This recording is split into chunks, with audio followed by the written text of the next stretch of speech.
여러분, 요한복음은 예수님의 근본, 예수님의 선제성을 설명하고 있다 그랬습니다. 예수님은 2000년 전에 아기 예수로 이 땅에 오신 것이 아니라 그 전에 말씀으로 계셨던 하나님이시다. 맞으시 이해가 되고 맞다고 생각하시는 분 하면요. 아멘. 그 예수님은 근본이 대초에 있고, 그리고 그 예수님이 이 땅에 육신의 옷을 입고 오기 전에는 말씀으로 계시는데, 그 말씀이 예수님이고, 예수님을 통해서 모든 만물이 지음을 받았다. 동의합니까? 예수님으로 말미암아 만물이 그로 말미암아 지음바 되었다. 아니 1장 2절에 말씀하고 있잖아요. 3절에 만물이 그로 말미암아 지음바 되었다. 그죠? 그리고 예수님은 그러므로 말씀이고, 예수님은 생명이에요. 아멘.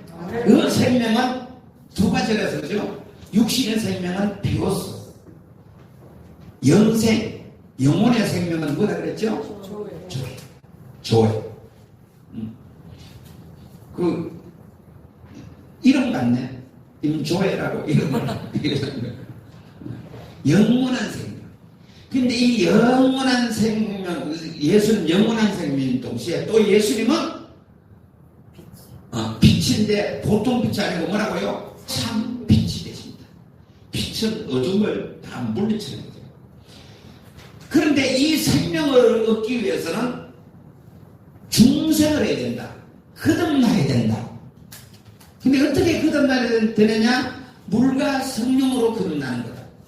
물은 여러 가지 의미가 있다 그래서죠. 그런데 쉽게 말해서 회개와 성령의 역사로 우리가 거듭날 수 있다. 물과 성령으로 거듭나는 게 뭘까요? 설명하라 그러면 목사님들도 누구도 아주 간략하게 한마디로 이해할 수 있도록 설명하기가 힘들어요. 예수님도 힘들었어요. 그래서 예수님께서도 물과 성령으로 거듭나야 되는데, 그러면 누가 말해도 니고데모가 어머니 뱃속에 들어갔다 다시 태어나야 됩니까? 아니다. 물과 성령으로 거듭나야 되는데, 성령으로 한다는 것은 바람이 임의로 부는데 어디에서 어디로 간지 알지 못하는 것처럼 성령으로 한 자도 이런 자다. 쉽게. 근데 가장 핵심적인 것은 요한복음 3장 14절로 15절입니다. 물과 성령으로 거듭나는 것, 중생하는 것이 어떤 것인가를 결론적으로 말해줍니다. 시작. 요한복음 3장 14절 시작. 모세가 광야에서 뱀을 든 것 같이 인자도 들려야 하리니. 이는 요한복음 3장 14절 시작.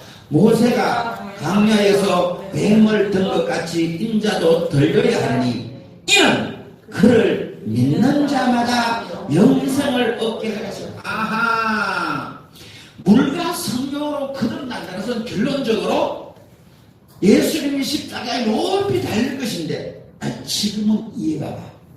근데 이때 당시는 예수님이 살아계실 때는 이해가 불가해요. 예수님이 메시아 구원자, 로마 압제에서 해방시킬 자로 그렇게 추종하고 따라다녔는데, 예수님이 십자가에 달린다 상상도 할 수 없는 일이에요. 제자들도 안 믿었어요. 근데 주님은 거듭난다는 내용을 이렇게 봐요. 그게 물과 성령으로 거듭난다고 여러분 이단들이 와서 따지고 묻고 그러면요, 그렇게 미혹되지 마세요. 이걸 여러분 이론은 항상 복잡해요. 이해하기 힘들어. 그러면 무대포로 믿어야 되느냐? 그렇지는 않아요. 결론적으로 말하는 게 물과 성령으로 거듭난다는 게 뭔가를 가르쳐줘요. 모세가 광야에서 뱀을 높이 단 것처럼 인자도 십자가에 높이 달릴 것인데, 너희의 죄를 위하여 십자가에서 죄값을 청산하고 죽었다가 부활한 것을, 이 사실을 믿으면 영생을 얻게 됩니다. 다시 태어난다고 말이에요. 할렐루야. 믿어지면 아멘. 아멘. 이게 여러분 안 믿어져요. 이 쉽게 믿어집니까? 오늘 믿어지는 사람은 나왔고, 또 잘 안 믿어지는데 또 엄마 아파서 무서워서 애든 사람도 있지만, 이게 이제 쉬우면서도 그럼 구원은 엄청나게 쉬워요. 돈 한 푼 안 들고 구원받아요. 많은 분들이 말합니다. 그런 얘기지만 교회도 돈이 있어야 가. 그런데 여러분 구원하고는 관계가 없어요. 성경이 여러분 누구가 여러분 헌금 냈다고 구원을 준다는 데가 어디 한 군데 있습니까? 자격지심이 자기가 없으니까 자기를 뭔가 좀 나타내려고 하니까 하나님 앞에 다른 사람은 많이 냈는데 못 내니까 미안한 마음도 있고 죄송스러운 마음도 있고 그리고 자격지심에 에이구 교회도 못 다니는데 이렇게 얘기하지 성경은 그거 아니에요. 그래서 제가 항상 얘기하죠. 교회는 밑에 안에서 반벌해야 되는 거예요. 없으면 여러분 내가 최선을 다하면 그게 여러분 최고의 가치예요. 이 거듭남과 중생은 물과 성령으로 거듭난다면 어려운데 결론적으로 말하면 너무 쉬운 거예요.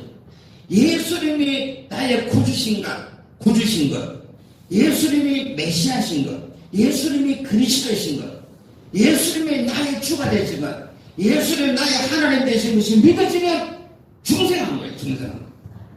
근데 교회를 아무리 다녀도 이것이 믿어지지 않으면 구원받지 못하세요. 그래서 이 구원은 뭐라 그랬죠? 하나님의 선물이라 선물. 혈통으로 육정으로 사람의 뜻으로 나지 아니하고 하나님께로 난 자다. 하나님의 선물로 구원받는 거예요. 그래서 하나님의 선물을 못 받은 사람은 하나님 앞에 긍휼을 구하는 하나님 사랑하는 딸, 사랑하는 아버지, 부모님 사랑하는 일가친척, 사랑하는 친구, 하나님 내가 받은 선물 그에게도 주세요. 하나님 그의 마음을 녹여주시고 그의 마음의 어둠의 세력을 다 지하여 주시고 빛참빛 대신 주님을 구주로 영접하게 도와주옵소서. 그래서 중생하게 하여 주옵소서. 할렐루야.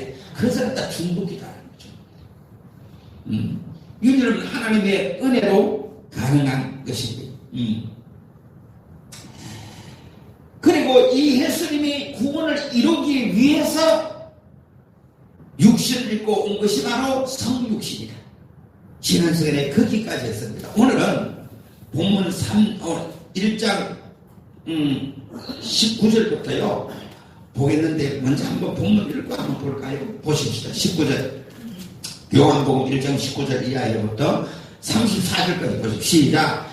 유대인들이 예루살렘에서 제사장들과 레위인들을 요한에게 보내어 너가 누구냐 물을 때에 요한의 정언이 이러하니라. 요한이 드러내어 말하고 숨기지 아니하니 드러내어 하는 말이 나는 그리스도가 아니라 한데 또 묻되 그러면 누구냐 너가 엘리야냐 이르되 나는 나는 아니라. 또 묻되 너가 그 선지자냐 대답하되 아니라. 또 말하되 누구냐 우리를 보낸 이들에게 대답하게 하라. 너는 내게 대하여 무엇이라 하느냐 이르되 나는 선지자 이사야 말과 같이 주의 길을 곱게 하라고 강야에서 외치는 자의 소리로다 하니라. 그들은 바리새인들이 보낸 자라. 또 물으되 너가 만일 그리스도가 아니요 엘리야도 아니고 선지자도 아닐진데 어찌하여 세례를 베푸느냐. 요한이 대답하되 나는 물로 세례를 베풀거니와 너희 가운데 너희가 알지 못하는 한 사람이 있으니 곧 내 뒤에 오시는 그이라. 나는 그의 신발끈을 풀기도 감당하지 못하겠노라 하더라. 이런 요한이 세례 베풀던 곳 요단강 건너편 베다니에서 일어난 일이니라. 여기까지만 일단 보십시오. 자, 오늘 세례 요한이라는 사람이 세례 요한이라는 자가 예수님을 정언했다. 예수님을 전도했다. 예수님에 대하여 예수는 이러한 분이라고 말합니다. 그런데 세례 요한이 누군가를 따라야지. 누가 예수님을 정언했느냐에 따라서 그 정언이 빛이 나기도 하고 힘이 있기도 하고 그 정언이 참되기도 하고 그 정언이 그 보존이 되기도 하고 영향력이 있기도 하는 거죠. 그죠? 아무나 예수님이 이런 분이라고 정언한 것보다 요한이 한 정언이 상당히 신빙성이 있다고 하는 거예요. 자, 그러면 요한에 대해서 알아야겠죠, 그죠? 요한이 어떤 사람인데, 오늘 본문을 기록한 요한복음을 기록한 요한은 사도 요한입니다. 제자 요한이에요. 그런데 오늘 성경에 또 요한은 따릅니다. 세례 요한. 이 세례 요한이 예수님은 이런 분이라고 딱 말을 해요. 그러면 세례 요한의 위치가 어떠하고 세례 요한의 권위가 어떠하고 그때 당시 세례 요한이 어떻게 활약했는가를 알아야 은혜가 되겠죠? 아멘? 자, 오늘 1장 6절 보십시다. 요한복음 1장 6절 시작. 하나님께로 보냄을 받은 사람이 있으니 그의 이름은 요한이라. 하나님께로 보냄을 받은 자가 있었는데 그 자가 바로 요한이라. 이 요한은 사도 요한이고 세례 요한입니다. 아까 뒤에서 말한 세례 요한. 이 세례 요한은 첫째 하나님께로부터 보냄을 받은 자예요. 하나님께로 보냄을 받았다는 것은 하나님의 사명을 받은 자예요. 하나님께로부터 물론 넓은 의미에서는 우리 모두가 하나님께로 보냄을 받았어요. 그래서 우리는 하나님께서 이 땅에 보낸 사명을 깨닫는 것이 첫 번째 할 일이에요. 사명이 없는 사람은 이 땅에 대충 살다가 죽는 거예요. 너 뭐 하다 왔니? 그러면 네? 밥 먹고 화장실 가고 잠자고 또 밥 먹고 화장실 가고 잠자고 일하고 놀러가고 밥 먹고 잠자고 그러다 왔습니다. 일평생 그렇게 살던 거예요. 그러면 하나님이 이 땅에 보낸 사명에 충실하지 못했기 때문에 이 악하고 게으른 종아 그리고 하나님이 모른다고 말하고 음부에 떨어지는 거죠. 이게 두 번째 심판 때 이루어질 일이에요. 그러므로 이 땅을 살면서요 하나님이 나를 이 땅에 왜 보냈는가? 그게 사명을 깨닫는 것이요. 그것이 첫 번째 할 일. 사명을 하나님께서 이 땅에 왜 보냈는가 사명을 모르고 사는 사람은 불쌍한 사람이에요. 그래서 저와 여러분 그 사명을 받은 사람은 그것을 깨닫는 사람은 이 땅의 삶이 어떠하든 간에 행복한 사실 세례 요한은 예수님보다 6개월 먼저 났는데요 예수님보다 일찍 죽어요. 그러면 한 30세도 못 산다. 근데 성경에는 여인에서 난 자들보다 세례 요한보다 더 큰 이가 없다고 칭찬해 들었어요. 어떻게 보면 불안한 일이죠. 조금 이따 봅니다만은 이 세례 요한의 탄생을 보면요 그 부모님이 잉태하지 못해서 고생해서 난 자예요. 그리고 하나님의 선물 은혜라는 그런 의미도 있어요. 그런데 육신적으로 보면 30도 안 돼갖고 죽었으니 그죠? 그 집안이 사람들에게 비판의 대상이 되고 조롱거리가 되고 그 개인의 삶도 불행할 것 아닙니까? 아니요. 그런데 사명을 충실히 감당했기 때문에 그런 성경에 기록되어지고 많은 여인에서 난 자보다 더 큰 자라고 일컬음 받고 그가 성공적인 삶을 살았다. 그러니까 몇 세를 사는 것이 중요한 것이 아니라 하나님께서 보내신 사명을 얼마나 충실히 감당했는가가 더 중요한 거죠, 사실. 할렐루야. 그래서 저와 여러분이 지금 살아있다는 것은 아직까지도 하나님이 나를 이 땅에 보낸 사명이 남아있다 그런 의미도 있고요. 또 그 사명을 감당할 수 있는 기회가 있다, 감사하다 그런 여러분 또 의미도 있는 줄로 믿습니다. 자, 그렇다면 세례 요한에 대하여 오늘 연구해 보십시다. 세례 요한이 어떤 자인가를 한번 알아보십시다. 그래야만이 세례 요한이 예수를 증언한 것이 신명성에 있는가? 얼마나 효과적인가? 얼마나 우리가 믿을 수 있는가? 알 수 있잖아요. 자, 누가복음 보십시오. 1장. 자, 누가복음은 인간 예수를 잘 그려놓고 있어요. 예수님은 성육신 하신 분이라서 그죠? 그래서 예수님은 똑같은 사람이에요. 그런데 또 하나는 신성을 가진 똑같은 하나님이에요. 그래서 하나님만이 하실 수 있는 일을 했을 뿐만 아니라 사람이 겪을 수 있는 고통도 똑같이 겪었어요. 울기도 하셨고요. 배고파도 하셨고요. 그 다음에 여러분, 채찍에 맞았을 때는 똑같이 인간처럼 고통도 느끼셨어요. 배신감도 느꼈었어요. 가룟 유다이가 배신했을 때는. 그러므로 예수님은 하나님이 성육신했을 때 인간의 모습으로 그대로 오셨기 때문에 그대로 고통도 안고, 그 다음에 인간이 갖고 있는 그 모든 것을 다 똑같이 가지고 있으면서 하나님의 신성도 갖고 계신, 하나님만이 하실 수 있는 일을 했어요. 그러면서 오늘 세례 요한의 탄생을, 예수님의 탄생을 누가 보면요, 아주 사사하게 기록되어 있습니다. 예수님의 선제성에 대해서는 그렇게 기록되지 않았어요. 그건 요한복음에 기록되어 있고. 자, 그러면 누가복음 1장에 한번 예수님 탄생 이전에 먼저 세례 요한의 탄생을 기록하고 있어요. 좀 긴데 그래도 이걸 좀 이해하고 넘어야 돼요. 한번 보십시다. 누가복음 1장 5절 시작. 유대왕 누가복음 1장 5절 같이 커서로 읽어봅니다. 유대왕 헤롯 때에 아비야 반열에 제사장 한 사람이 있었으니 이름은 사가라요. 그의 아내는 아론의 자손이니 이름은 엘리사벳이라. 자, 두 사람은 동그라미 쳐놓고요. 이 정도는 좀 알아야 돼요. 세례 요한, 요단강에서 세례를 베풀던 세례 요한의 출생에 대해서 기본적인, 그죠? 이거 몰라서 천국 못 가는 건 아닌데, 그래도 우리가 성경적인 기본 지식을 해서 될까? 그의 아버지는 사가라요, 그의 어머니는 엘리사벳이라. 그런데 가문이 아주 훌륭해요. 그죠? 아주 신앙적인 가문이에요. 근데 여러분, 훌륭한 믿음의 사람은, 물론, 당대에 우리 원로 목사님 같은 분도, 조영기 목사님 같은 분도, 당대에 태어날 수 있지만은, 대부분 보면 그 훌륭한 신앙의 집안 위에, 신앙의 가문 위에, 그렇게 또 훌륭한 사람도 날 수 있어요.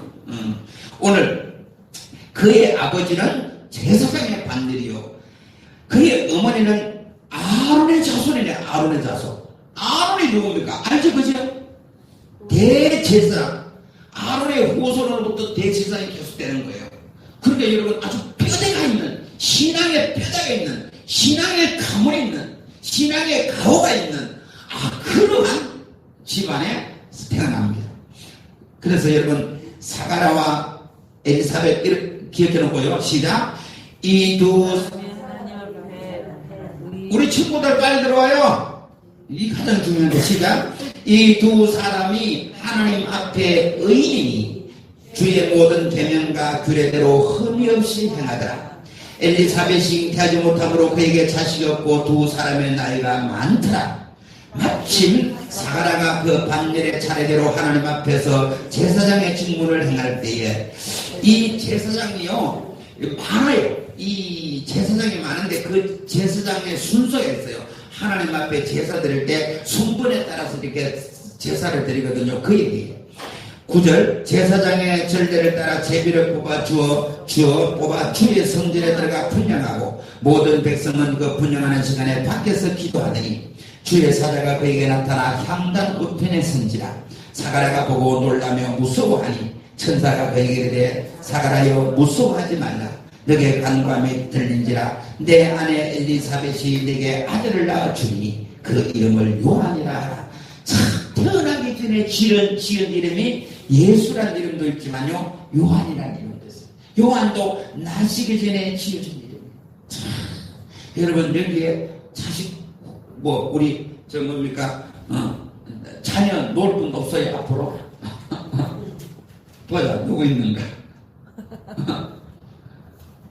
그래서 여러분 기도해서 먼저 이름을 안 주면 안 놓는다고 그냥 때려서세요. 그래서 하나님 목사님 사업장 이름 지어주세요. 목사님 자녀 이름 좀 우리 뱃속에 있는 아기 이름 좀 에이 그렇게 하지 말고 본인이 직접 응답 받아버려. 본인이 직접 천사 만나가지고 이게 여러분 사가라는 제사드리다가 여러분 천사가 여러분 요한이라고 이름까지 지어줘. 오늘 이것만 누구 시간이 좁았는데 참 은혜로 외워보십시다. 13절 천사가 그에게 14절 너도 기뻐하고 즐거워할 것이요 많은 사람도 그의 태어남을 기뻐하여 너만 기뻐할 것이 아니라 수많은 사람들에게 희망이 될 것이다. 많은 사람들이 기뻐하고 즐거울 것이다. 그렇게 세례 요한의 그 등장이 처음부터 그죠? 기대가 됩니다. 그죠? 짜자잔, 과연 이분이 어떤 분일까? 이 세례 요한이 어떤 하나님께로 보냄을 받되 어떤 사명을 감당할까? 막 기대 만땅이잖아. 그죠? 자, 보십시오. 15절. 이는 그가 주 앞에 큰 자가 되며, 여러분, 사람 앞에 큰 자가 되지 말고 하나님 앞에 큰 자가 되게 될 줄로 믿습니다. 제가 어젯밤에도 이 말씀을 보다가 그래서 하나님 앞에 큰 자가 되게 하옵소서. 이제 세상에서는 뭐 아직까지도 뭐 큰 자가 되는 뭐 많지만은 이제 내가 역할을 할 만큼 했는 것 같고, 하나님 앞에 또 큰 자가 돼야 또 큰 역할을 맡을 수 있으니까 하나님 앞에 큰 자가 되게 하옵소서. 하나님 앞에 칭찬받는 자가 되게 하옵소서. 할렐루야. 대통령하면 뭐예요? 하나님 앞에 버림받거나 하나님 앞에 책망받으면 안 되죠. 그게 세상에 화려한 거 다 뒤로 하고요, 오직 하나님과의 그 영적인 관계만을 추구했던 사람이 세례 요한이에요. 그러니까 나중에 보면요, 재미가 없나? 나중에 보면요, 이 세례 요한이 말 한마디에 파워가 얼마나 있는지 몰라요. 솔직히 여러분 젊은 나이잖아, 그죠? 30살도 안 됐으니까. 근데 그가 광야에서 회개하라 치고 간다니까요, 수많은 사람들이 그럴 때가 있어요. 제가 어제 이것을 보고요, 주여, 나는 세례요한보다 나이를 세상에 2배나 가까이 먹었는데 세상에 파워가 이렇게 없어갖고 연골이 없어 되겠나 말이야. 야, 대단하다. 그래서 너의 태어남을 많은 사람들도 그의 태어남을 기뻐하려. 오늘 저와 여러분 하나님 앞에 큰 자가 되어서 저와 여러분 많은 사람을 기쁘게 하는, 많은 사람이 저와 여러분을 위하여 행복을 찾는 그런 축복된 사람이 되기를 주님으로 축원합니다. 의미심장하잖아요. 가슴이 뛰잖아요. 그래요. 하나님 말씀은 한 절 한 절이 다 소중하고 다 내 인생과 결부되어 있고요. 그리고 나의 삶과 직접적으로 관계가 있습니다. 또 보십시오. 이는 그가 주 앞에 큰 자가 되며 포도주나 독한 술을 마시지 아니하며 모태로부터 성령의 충만함을 받아. 자, 하나님 앞에 영적인 관계를 바로 하기 위해서 그는 세상에서 그렇죠. 포도주를 금하고 독한 술을 마시지 아니하고, 그는 어머니 뱃속에서부터 성령의 충만함을 받아. 아하! 성령 충만이 어머니 뱃속에서부터 받는구나. 오늘 참 너무너무 귀한 건 많이 안 해. 할렐루야.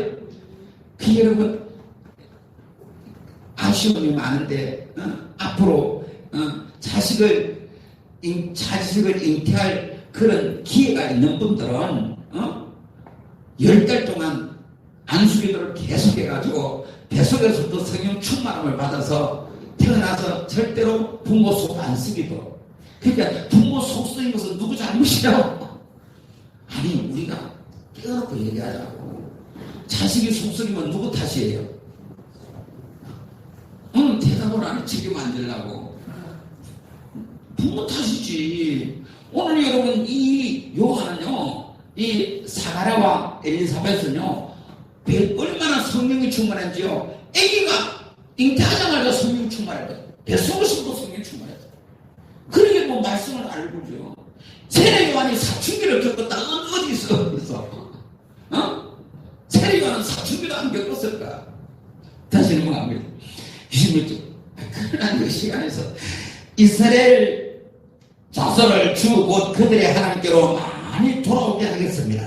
영원 구원에 쓰임받는 그가 또 엘리야의 신령과 성능력으로 주 앞에 먼저 가서 아버지의 마음을 자식에게 거스르는 자를 의인의 슬기로 돌아오게 하고 주를 위하여 세운 백성을 준비하리라. 사가랴가 천사에게 이르되 내가 이것을 어떻게 알리오? 내가 늙고 아내도 나이 많았으니 천사가 대답하여 이르되 나는 하나님 앞에 서 있는 가브리엘이라. 이 좋은 소식을 전하여 내게 말하라고 보내심을 받으라. 그러니까 좋은 소식을 전하는 천사장이 가브리엘이에요. 가브리엘. 미카엘은 군대 싸움의 천사고요. 좋은 소식을 전하는 천사 가브리엘. 그렇게 이런 마리아에게 예수 그리스도의 잉태를 전한 천사도 가브리엘 천사. 여러분 우리에게는 이 공중선을 잡은 악한 영도 있지만요, 천사는 구원 얻을 자를 돕기 위해서 와 계신다고 했어요. 저와 여러분 주위에 천사가 눈에 보이지 않으면 있어요.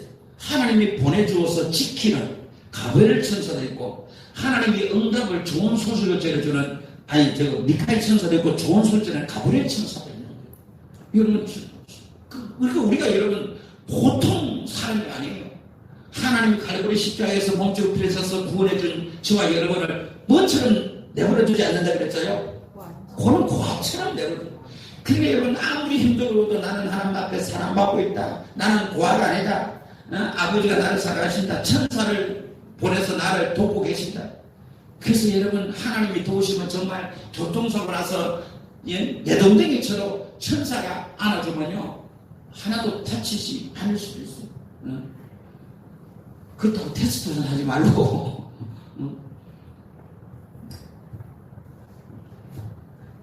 그러니까 이 사가랴와 엘리사벳이 자기가 아무리 이해하려고 해도 이해할 수 없는 현상이 벌어졌어요. 자기들이 생각해도 아기를 가질 시기가 지나버렸어요.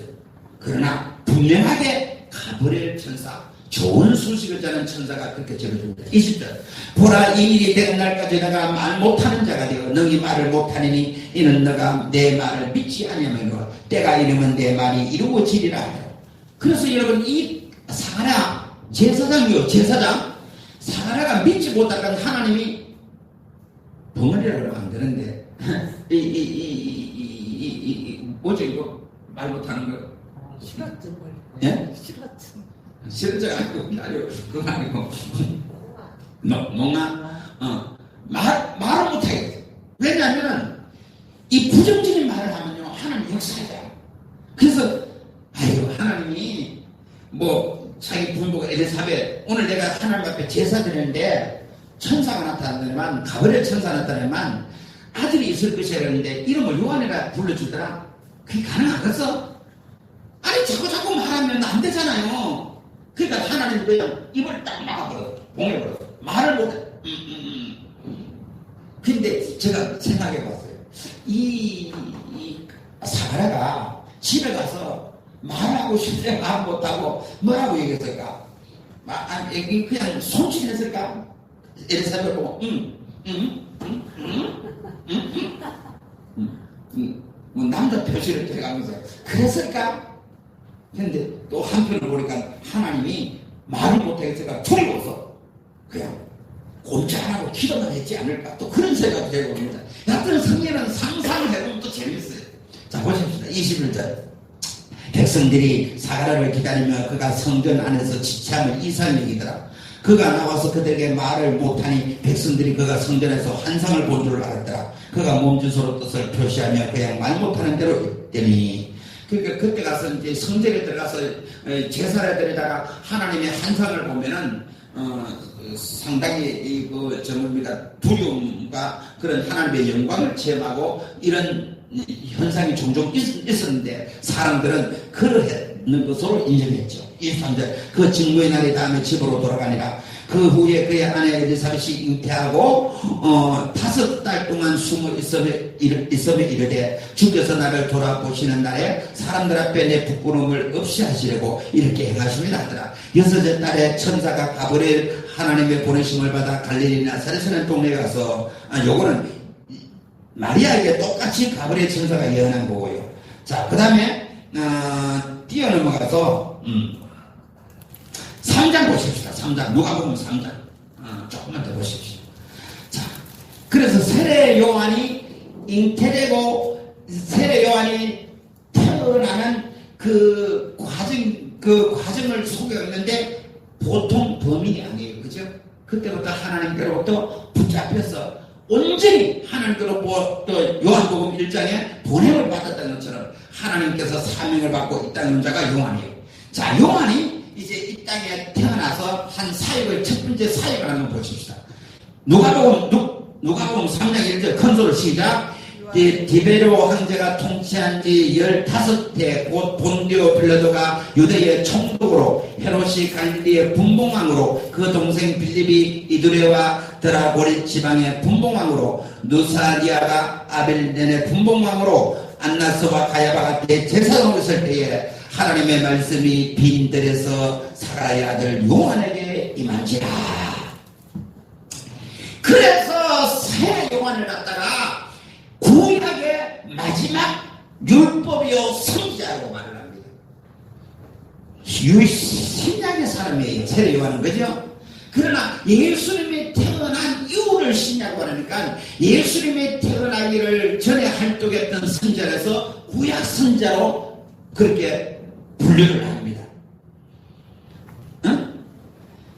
근데 오늘 3장에 보면 우리가 다 아는 사실이에요. 본디오 빌라도 너무나 잘 알죠. 그죠? 예수님을 바라바를 남기고 예수님을 십자가에 못 박도록 내어준 총독. 또 누구 있어요? 헤롯 대왕. 그죠? 헤롯 왕. 본래 죽이 먹은 죽은 자. 그 다음에 또 안나스와 가야바 대제사장 2절. 예수님이 안나스와 가야바 뜰에서 채찍맞고 고난당했지. 그죠? 이 시대에 세례 요한이 태어났는데 하나님의 말씀이 빈들에서 사라의 아들 요한에게 임한지라. 요한이 성장한 가정은 지금 얘기가 없고요. 어느 순간 사역의 시작점을 딱 포착하고 있어요. 사역의 시작점을 지금 이야기하고 있어요. 그러니까 이 요한이, 세례 요한이 자기 임의대로 말하는 것이 아니라 하나님의 말씀을 받아서 얘기하는 거예요. 그게 하나님의 통로예요. 그게 선지자예요. 선지자는 하나님의 말씀을 대언하는 자예요. 대언하는 자. 그래서 갑자기 빈들에서 광야에서 하나님이 세례 요한에게 말씀을 줍니다. 자기가 하고 싶어서 하는 거 아니에요. 하나님이 세례 요한의 입을 통해서 말씀하게 합니다. 3절 요한이 요단강 부근 각처에 와서 제3을 받게 하는 회개의 세례를 전파하니 선지자 이사야 책에 기록 쓴 바 광야에서 외치는 자의 소리가 있으리되 너희는 주의 길을 준비하라. 그가 오시기를 곧게 하라. 모든 골짜기가 메워지고 모든 산과 작은 산이 낮아지고 굽은 것이 곧아지고 험한 길이 평단해질 것이요 모든 육체가 하나님의 구원을 보리라. 함과 같으리라. 이 이사야 40장 3절 이하에 예언된 것이 이제 이루어지는 것이. 그것이 세례 요한을 통해서 이루어지고 세례 요한이 메시아를 예수 그리스도를 예언하고 그리고 그 예수님의 오시는 길을 준비하는 거죠. 주를 예비하고. 그런데 그 예수님이 오시면 오직 어떻게 된다는 거요? 모든 골짜기가 메워지고. 이것만 해도 1시간 설교인데 이걸 오늘 설교 본문하니까 넘어갈게요. 모든 골짜기가 메워지고 모든 산과 작은 산이 낮아지고 높은 것이 곧아지고 험한 길이 평탄해질 것이요 모든 육체가 하나님의 구원을 보리라. 지금 생각하니까 맞지, 그죠? 그러나 이때 당시는 상상도 할 수 없는 일이죠. 이런 일이 있을 리가 없지요. 특히 이사야 선지자가 예언할 그 시점에는 이것을 이해 불가죠. 그러나 예수님이 오시기 전 600년 전에 예언한 이사야 선지자가 이제 눈앞에 예언이 성취가 눈앞에 이루어진 거예요. 누구를 통해서요? 세례 요한을 통해서 주의 길이 준비되고 그 다음에 이어서 등장할 메시아 예수 그리스도를 통해서 모든 육체가 하나님의 구원을 보리라. 응하기 시작합니다. 할렐루야. 7절 시작. 요한이 세례받으러 나오는 무리에게 이르되 독사의 자식들아 누가 너희에게 일러 장차 올 진노를 피하라 하더냐. 그러므로 회개에 합당한 열매를 맺고 속으로 아브라함이 우리 조상이라 하지 말라. 내가 너에게 이르노니 하나님이 능히 이 돌들로도 아브라함의 자손이 되게 하시리라. 이미 도끼가 나무 뿌리에 놓였으니 좋은 열매 맺지 않는 날마다 지켜 불에 던질 것이요 무리가 물으되 우리가 무엇을 하리까. 대답하되 옷 두 벌 있는 자는 옷 없는 자에게 나눠주고 먹을 것이 있는 자도 그렇게 할 것이라 하고 세례들도 세례를 받고자 여와서 이르되 성서무리가 무엇을 하리까. 이르되 부가된 것 외에는 거두지 말라. 그래서 여러분 하나님의 말씀이 세례요한에게 세례요한이 그때 당시 30도 안 됐어 그죠? 아주 한 26, 27 됐을 것 같아요. 정말 죄송합니다. 정확하게 계산해야지. 예수님이 오시고 나서 사역 초기에 죽었으니까 예수님의 사역 3년, 그렇지 한 30 됐겠네. 29, 30. 이 말씀이 메시지가 얼마나 강해서 이 세례요한이 외치니까 수많은 사람들이 회개하고 세례를 받으러 옵니다. 나이 여러분 30밖에 안 됐는데 참 의미심장하잖아요. 과연 이런 일이 있을까요? 성역사니까 그렇게 말합니다. 세례를 받는 사람은 반드시 회개가 따라야 돼요. 오늘 12절에 보세요. 세례들도 세례를 받고자 하여 성생이 우리가 무엇을 하니까. 세례들은 세금을 거두는 자들이에요. 로마 사람들의 앞잡이가 되어서 세금을 거두어서 일부는 로마 정부에 내고 일부는 자기가 찾고 가는 그런 게 빈비제였어요. 그랬더니 우리가 세례받는 조건이 뭐냐 물었더니 너가 지금 13절에 부가된 것 외에 거두지 말라. 거둔 것은 너라더라. 그게 세례받을 자의 자격이다. 그러니까 우리 삶을 철저히 회개시키는 거예요. 잘못된 삶을 철저히 회개하고 바꾸고 그런 세례를 받고. 그 다음에 14절 구린들도 모르되 우리가 무엇을 할까 하되 사람들에게 강탈하지 말라. 거짓으로 고발하지 말고 받은 금료를 족한 줄 알라. 구린들은 아마 그때나 지금이나 월급이 좀 적었던 것 같아요. 그러니까 그 군인의 계급을 통해 가지고 군사 그 위치를 통해서 다른 찾고 오더라. 그 월급이 적으면 적은 대로 감사하고 살아요. 그 부정부패하지 말라는 거죠. 그러면서 메시지를 불같은 메시지를 던집니다. 불같은 메시지를. 자, 16절, 15절 보십시오. 좀 더. 백성들이 바라고 기다림으로 모든 사람들이 요한을 혹 그리스도라 신뢰합니다. 우리가 그렇게 구약에 기다리던 메시아 구원자가 이분이구나. 많은 사람들이 요한에게 시선이 집중됩니다. 드디어 구원자가 나타났다. 메시아가 나타났다. 구약의 여러 선자가 예언한 메시아가 나타났다. 메시아를 볼 자는 다 나와라 그랬던 거예요. 이 수많은 무리가 세례요한을 보려고 몰려들었고 세례요한에게 세례를 받으려고 침례를 받으려고 모여들었어요. 그때 세례요한이 이렇게 말합니다. 너무 중요합니다. 16절 시작. 요한이 모든 사람에 대해 이르되 나는 물로 너희에게 세례를 베풀거니와 나보다 능력이 많으신 이가 오시나니 나는 그의 신발끈을 풀기도 감당치 못하는구나. 그는 성령과 불로 너희에게 세례를 베푸실 것이요. 그러면서 자기는 망하고 내 뒤에 오신 이는 흥하여 하겠다고 말하면서 그리스도를 오실 길을 예비합니다. 그러니까 먼저 회개를 시키고 메시아 옷을 준비시키는 사역이 세례요한이 것이다. 그럼 오늘 본문으로 갑니다. 자, 그리고 이 세례요한의 위치, 세례요한의 여러분 그 사역이 어떠한가를 우리는 알고 있어, 그죠? 그래서 오늘 본문 이어서 봅시다. 조금만 더 보십시다. 어쨌든. 자, 오늘 보십시다. 요한복음 19장. 유대인들이 예루살렘에서 제사장들과 레위인들을 요한에게 보려 너가 누구냐 물을 때에 요한의 증언이 이러하리라. 자, 오늘은 예수님의 세례를 받은 이후부터 딱 기록이 되는데요. 오늘 유대인들이 예루살렘에서 제사장들 레위인들을 요한에게 보려 요한에게 직접 묻습니다. 너가 말해라. 너가 메시아냐? 너가 그리스도냐? 너가 구원을 베풀 자냐? 너가 구약에서 우리가 고대하던 그런 자냐? 묻습니다. 그런데 이 유대인이 누구냐 하면요. 유대인들이 누구냐면 24절 시작. 그들은 바리새인들이 보낸지라. 그래서 바리새인들이 보낸 자를 오늘 유대인들. 오늘은 여기까지만 하는데요. 유대인에 대해서만 설명하고 진행합니다. 우리가 보통 지금도 유대인 얘기해요. 그죠? 원래 유대인이라는 말은 원래는 히브리인이라고 이스라엘 백성들을 칭했어요. 애굽에 종살이할 때는 히브리인이라고 이름을 불렀어요. 히브리인. 그 다음에 애굽의 가나안 땅에 돌아와서는 이스라엘이라는 이름을 붙여줍니다. 이스라엘이라는 말은 야곱이 이름이 약복강에서 천사를 씨름해서 그 이름이 바꾸어집니다.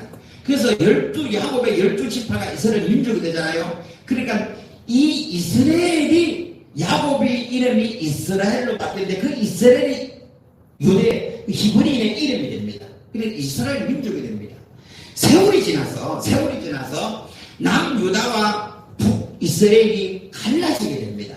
남유다는 솔로몬의 그 아들 르호보암 때 나라가 갈리워지는데요. 남쪽은 유다와 베냐민 지파가 하나가 되어서 남쪽에 남고, 그 다음에 여로보암 솔로몬의 종을 따라서 북이스라엘 10지파가 나라를 만듭니다. 북쪽을. 그래서 사마리아를 수도로 하고 하나님을 안 믿고 베델과 땅에 우상을 섬기려고 우상을 섬깁니다. 그걸 갖다가 이스라엘이라 그렇게 말합니다. 그래서 이스라엘과 유다가 갈라집니다. 그래서 그때 당시 유다 그러면 남쪽에 있는 유다 지파와 베냐민 지파를 갖다가 유대인이라 그렇게 불렀습니다. 네, 그런데 이제 다시 그들이 바벨론과 아수르로 가서 포로선 하다가 돌아와서는 모두가 유대인이 됩니다. 유대인 그러면 이스라엘 유대인이라고 다 말하는 거예요. 근데 또 세월이 지나서 그때부터 조금 더 지나서 유대인이라고 그러면 우리가 지난번에 삼례드린 공회원 있죠. 삼례드린 공회원. 사도 바울이 재판받던 곳, 예수님이 재판받는 곳. 그리고 유대 자치기구 71명으로 구성된, 그죠? 법을 제정하고 또 집행할 수 있는, 종교 재판도 할 수 있는, 그러니까 유대 자치 통치 기구인 이 삼례드린 공회원들을 유대인이라고 그래요. 나중에 가서. 그러니까 이 오늘 본문에 보니까 19절에 유대인들이 했는데 이 유대인들은 24절에 뭐라 그랬어요? 바리새인들이 보낸 자라. 그러니까 삼례드린 공회원들이 보냈어요. 이 당신인 거는. 그러니까 삼례드린 공회원들이 잔뜩 긴장해 갖고 있는 그런 모습을 보여주는 거예요. 그죠? 그 세례 요한의 역할이 얼마나 큰지 모르죠. 삼례드린 공회원들이 모두가 저건 누구야? 저 사람 메시아야? 세례를 베푸는 자야? 세례를 베푸고 많은 사람들이 그를 추종하고 많은 사람들이 그의 제자가 되니 이건 누구야? 그래서 삼례되는 공회원들이 오늘 이 사람을 뭡니까? 이 제선들과 레위인 그 사람을 요한에게 보내어 너가 가서 물어봐. 직접 물어봐. 뭐라고 대답하는가? 그래서 보내어 물었다. 그러면 그때 요한이 정언하여 이르되, 그러면서 요한이 자격을 합니다. 나는 아까 말했다시피 그리스도가 아니고 나는 주의 길을 예비하는 자고 내 뒤에 오시는 이는 26절 보고 마칩시다. 26절. 요한이 대답하되 나는 물로 세례를 베풀거니와 너희 가운데 너희가 알지 못하는 한 사람이 있었으니 곧 내 뒤에 오시는 그이라. 나는 그의 신발끈을 불고도 감다시 못하겠노라 하더라. 이 일은 요한이 세례를 베풀고 노라던 건너편 베델리라.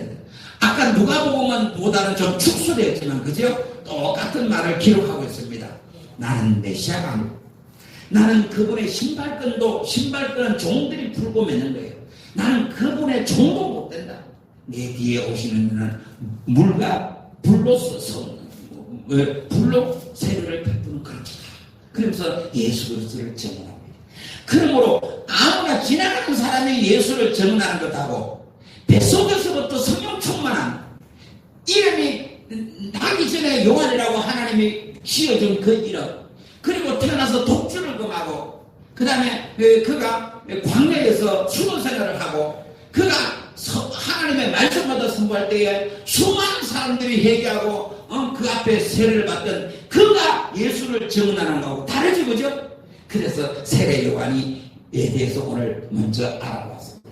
그래서 바로 세례 요한의 증언이 가치가 있고 힘이 있고 또 보통 사람들로 증언하고는 절대적으로 차원이 다르다는 것을 오늘 말씀으로 은혜를 나눈 줄로 믿습니다. 할렐루야.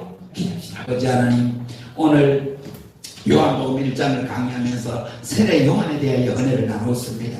세례 요한이 예수 그리스도를 증언하는 그런 모습을 보았는데 오늘은 첫 번째 시간으로 세례 요한이 어떠한 장가를 먼저 알아보았습니다.